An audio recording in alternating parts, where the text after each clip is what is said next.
The year is 900 CE. Centuries have passed since the fall of the last caliphate. The world is now known as the Upper Realms, and this is the story of the Fortress of Light. In the mountains of refuge, surrounded on all sides by the armies of darkness, the last fortress of believers stands defiant. For years they have prayed, they have fought, but now the tyrant known as the Black Heron has sent his final message: extinguish the last flame on this earth. Turn it to ash. Let no minaret stand.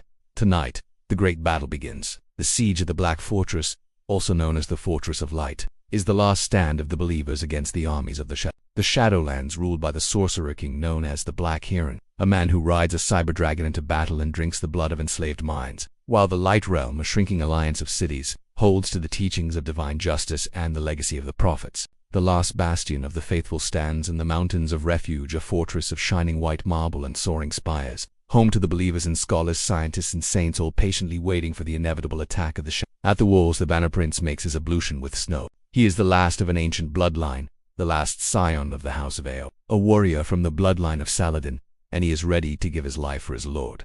As the fortress comes under attack, the armies of darkness, the legions of mutant warriors and grotesque shadow beasts batter the gates. The ground trembles, the fortress shakes, but the defenders stand firm. Lady Zumarod, ruler of the City of Science, Yukala, steps forward. With a flick of her wrist, she activates the cannons of light, crystal-powered weapons that fire beams of pure sunlight. The attackers are driven back, but the walls are breached. All hope seems lost when suddenly the sky splits open. 3 times the heavens roar with thunder, and over the ridges appear riders clad in black and green, warriors in old armor that glows faintly, the lost warriors of the prophetic trace, an order that vanished 800 years ago, descended from the companions of the Prophet Muhammad, peace be upon him. At the sight of these blessed warriors, the tide turns. The Banner Prince leads a charge, his sword flashing in the firelight. The Black Heron, seeing his forces routed, tries to flee, but he is confronted by the Banner Prince. Above them, Sheikh Sinan, a blind, ancient mystic, who guides the army with cryptic prophecies, speaks his final verse: